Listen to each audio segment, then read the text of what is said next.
Hi friends, welcome to our channel ஆரோக்கிய உணவு ட்ரிச்சி. இன்றைக்கி நம்ம சிம்பிளாக ரேஷன் அரிசியை யூஸ் பண்ணியே ஒரு சூப்பரான ஆப்பம் செய்யலாம். அது எப்படி செய்யலான்றதை பார்க்கலாம். இது ரேஷனில் வாங்கின அரிசி தான். ஃபஸ்ட்டு 5 டம்ளர் எடுத்துக்கலாம். உளுந்து ஏதொன்றும் வேணாம், இதுவும் தேங்காவை மட்டும் போட்டே சூப்பராக செய்யலாம். இதை நல்லா கழுகணும். ஃபஸ்ட்டு டம்ளர் எடுத்து 5 டம்ளர் அரிசி எடுத்திருக்கேன். இதை நல்லா சுத்தம் பண்ணி தண்ணி ஊற்றி 4-5 தடவை கழுவி 6 மணி நேரம் ஊற வைக்கணும். அந்த ப்ராசஸ் தான் இப்போ பண்ண போகிறோம். நல்லா கல்லெல்லாம் அரிச்சிட்டு நல்லா 5-6 தடவை கழுவிட்டு எடுத்து வச்சுருக்கேன். இப்போ இதை ஊற வச்சு 6 மணி நேரம் கழித்து எப்படி அரைக்கிறதுன்னு பார்க்குறேன். நல்லா சோக் பண்ண ரைஸு, இப்போ இதை நல்லா நைஸாக அரைக்கணும். நான் 5 டம்ளர் அரிசிக்கு 1.5 தேங்காய் எடுத்திருக்கேன். இப்போ இதெல்லாம் போட்டு நல்லா அரைச்சிக்கலாம். ஃபஸ்ட்டு ரைஸ் அரைக்கணும்.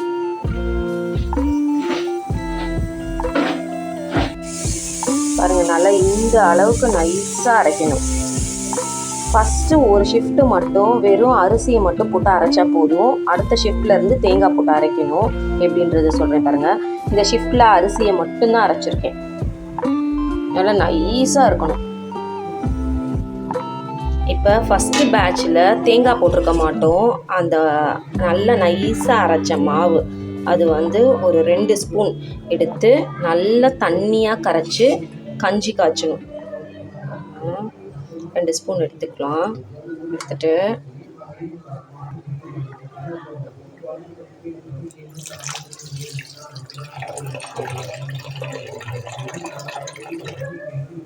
நல்லா 1.5 டம்ளர் கிட்டக்க தண்ணி ஊற்றிருக்கேன்.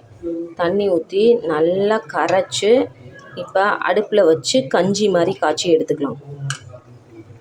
அடுத்த பேட்ச் மாவு அரைக்கையில் தேங்காய் 5 டம்ளருக்கு 1 தேங்காய் கணக்கு பண்ணி இப்போ நான் ஒரு தேங்காவை திருகி வச்சுருக்கேன். இப்போ போட்டு இப்போ இனிமேல் நல்லா அரைச்சி நைஸாக அரைச்சி அந்த ஃபஸ்ட்டு பேட்ச் அரைச்சி வச்சுருக்கோம்ல அந்த மாவோடு கலந்துக்கலாம். சாரி, 1 தேங்காய்ன்னு சொல்லிட்டேன், 1.5 தேங்காய். இதை அடுப்பில் வச்சு காய்ச்சிக்கலாம். கொஞ்சம் நேரம் கழித்து அப்படியே திக்காகும். ரொம்ப திக்காகிடக்கூடாது. அப்படியே கை விடாமல் கிண்டிக்கிட்டே இருக்கணும். இல்லைன்னா கீழே அடி பிடிக்க ஆரம்பிச்சிடும்.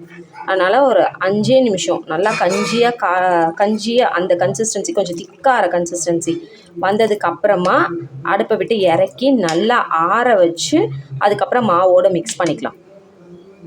இப்போ இந்த மிச்ச மாவையும் நல்லா போட்டு ஃபுல்லாக அரைச்சி வச்சுட்டேன்.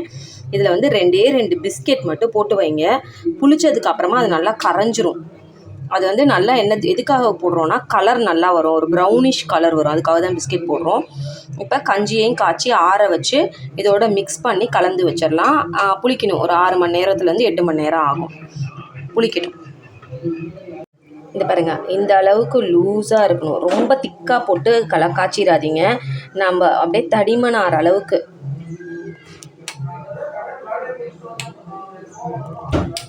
இதை நல்லா ஆற வைக்கணும். சூட்டோட தூக்கி மாவில் ஊற்றிடாதீங்க. இப்போ இந்த காய்ச்சி வச்சுருக்க கஞ்சியை இதில் ஊற்றி நல்லா மிக்ஸ் பண்ணிடுவோம்.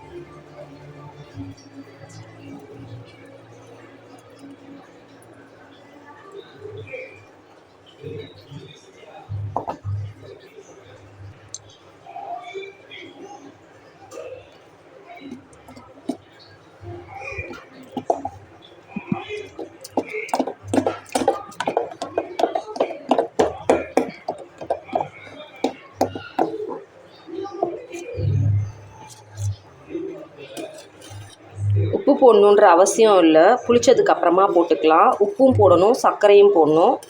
இதை 6 மணி நேரம் கழித்து புளிச்சதுக்கு அப்புறமா எப்படி இருக்குதுன்னு சொல்கிறேன். நைட்டு டின்னருக்கு தான் ரெடி பண்ணி வச்சுருக்கேன்.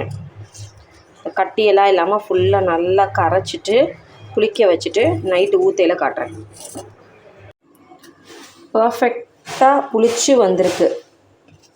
இப்போ தேவையான அளவு உப்பும், ஆப்போ சோடாக்கு பதிலாக ஈனோ சால்ட்டு போட்டிங்கன்னா சூப்பராக வரும். இப்போ போட்டு காட்டுறேன் பாருங்கள். இப்போ தேவையான அளவு உப்பு போட்டுக்கலாம். ஓகே, இப்போ ஈனோ சால்ட்டு இந்த ரெகுலர் போடுங்க. மற்ற ஃப்ளேவர்லாம் போட்டிங்கன்னா அந்த ஃப்ளேவர் ஆப்பத்துலேயும் வந்துடும். நல்லா பொங்கி வரும் மாவு. இப்போ சப்போஸ் வந்து இந்த மாவு மிச்சம் இருக்குது, காலையில் யூஸ் பண்ணுறீங்க அப்படின்னா அந்த ஈனோ வந்து ஆக்டிவேட்டாக இருக்காது. திருப்பி ஒருக்க வந்து ஈனோ ஒரு பேக்கெட் உடச்சி போடணும். இப்போ ஆப்பத்தாச்சியை வந்து சூடு பண்ணியிருக்கேன். இங்கே பாருங்கள், மாவு இப்படி தான் பொங்கணும்.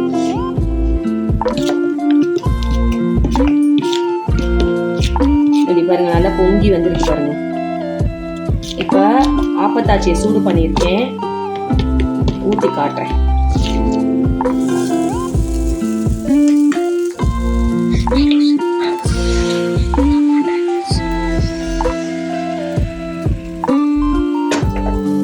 மூடி போடுங்க, அப்பதான் நல்லா வேகும்.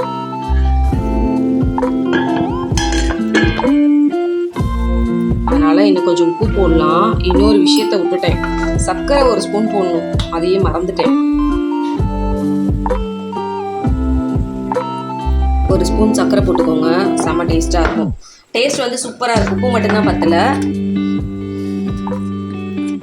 ஃபஸ்ட்டு அப்போ வந்து ட்ரையல் பார்த்தது வந்து சூப்பராக வந்திருக்கு. இன்னொன்று ஊற்றிருக்கேன், அது வந்து குட்டியாக ஊற்றிட்டேன் ஃபஸ்ட்டு உள்ளது. இப்போ வந்து நல்லா பெருசாக ஊற்றிருக்கேன். எங்கள் வீட்டில் ஆப்போம் அப்படின்னாவே வந்து சச்சின் தான் ஊற்றுவோம். பாருங்க,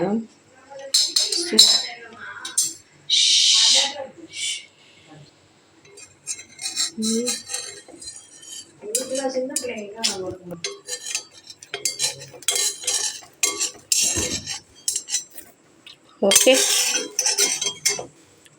பர்ஃபெக்டாக வந்திருக்கு. இந்த ஆப்பத்துக்கு செம்மையாக ஒரு மட்டன் குழம்பு வச்சுருக்கேன். இப்போ நான் டேஸ்ட் பண்ணி பார்த்துட்டு எப்படி இருக்குன்னு சொல்கிறேன். செம்ம சூப்பராக இருக்குது. நீங்களும் பிடிச்சிருந்தா ட்ரை பண்ணி பாருங்கள். என் சேனல் பிடிச்சிருந்தா லைக் பண்ணுங்கள், ஷேர் பண்ணுங்கள், சப்ஸ்கிரைப் பண்ணுங்கள். பாய்.